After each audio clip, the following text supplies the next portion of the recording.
মাতরম, বন্দে মাতরম।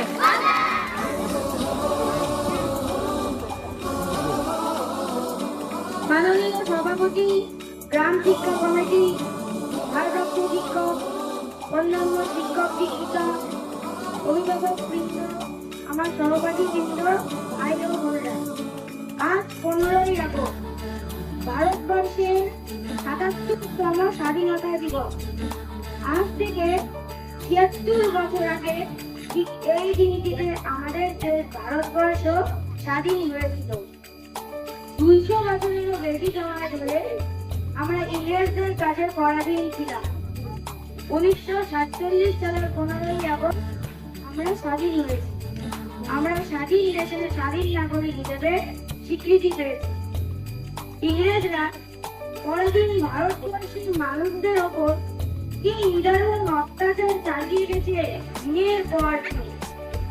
আমাদের সম্পদ লুট করে নিজেরা ধনী হয়েছে, কত মানুষকে অকারণে হত্যা করেছে।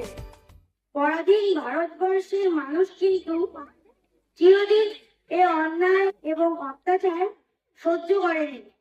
তারা প্রতিবাদ করেছে, আন্দোলন করেছে, বিদ্রোহ করেছে। তার ফল হিসেবে বহু তরুণ বিপ্লবীকে ফাঁসির দড়িতে মৃত্যুবরণ করতে হয়েছে। বহু স্বাধীনতা সংগ্রামীকে কারাগারের অন্তরালে অকথ্য নির্যাতন সহ্য করতে হয়েছে। অবশেষে অনেক রক্ত এবং অনেক প্রাণের বিনিময়ে 1947 সালের 15ই আগস্ট ইংরেজরা বাধ্য হয়েছে ভারতবর্ষকে স্বাধীনতা দিতে। কিন্তু আজ স্বাধীনতার ৭৬ বছর পরেও যখন কোনো মাকে অন্যের জন্য তার সন্তানকে বিক্রি করে দিতে হয়, তখন সত্যি অবাক লাগে। এ কোন স্বাধীনতা?